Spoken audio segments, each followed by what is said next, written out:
ಎಲ್ಲಿದ್ಯೋ? ಇಲ್ಲಿ ಗ್ಯಾರೇಜ್ ಕಾಣಿಸ್ತಿದ್ಯಾ? ಹಾ ಬಾ, ಇಲ್ಲಿದೆ ಹೋಗೋಣ. ಹೆಂಗಿದ್ಯಾ ಮಗ? ನೀನ್ ಹೆಂಗಿದ್ಯಾ ಮಗ? ನೀನೇನೋ ಮಾಡ್ತಿದ್ಯಾ ಇಲ್ಲಿ? ಸೋಷಿಯಲ್ ಮೀಡಿಯಾ ಸ್ಟೋರಿ ನೋಡಿ ನಾನು ನಿನ್ನ ತುಂಬಾ ರಿಚ್ ಅನ್ಕೊಂಡಿದ್ದೆ. ನೀನ್ ಮೆಕ್ಯಾನಿಕಾ? ಹಂಗೇನಿಲ್ಲ ಮಗ, ಅದೆಲ್ಲ ಸುಳ್ಳು. ಅಯ್ಯೋ ಪರವಾಗಿಲ್ಲ ಬಿಡು ಮಗ, ನೀನ್ ನಿನ್ ಕೆಲಸ ಕಂಪ್ಲೀಟ್ ಮಾಡು, ನಾವ್ ಅಲ್ಲಿ ವೇಟ್ ಮಾಡ್ತಿರ್ತೀವಿ. ಸರಿ ಮಗ. ಬಾ ಮಗ ಹೋಗೋಣ. ಈ ಮೆಕ್ಯಾನಿಕ್ಗೋಸ್ಕರ ಇನ್ನೂ ಎಷ್ಟೊತ್ತು ವೆಯ್ಟ್ ಮಾಡೋದು?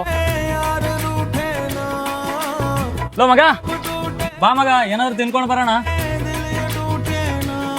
ಈ ಕಾರಲ್ಲ? ಹಾ, ನಂದೇ ಕಾರು, ಇದರಲ್ಲೇ ಹೋಗೋಣ. ಮತ್ ಮೆಕ್ಯಾನಿಕ್ ಅಂದೆ, ಅದೆಲ್ಲ ಏನು? ಅದು ನಿಮಗೆ ಟೆಸ್ಟ್ ಮಾಡಿದೆ ಅಷ್ಟೇ.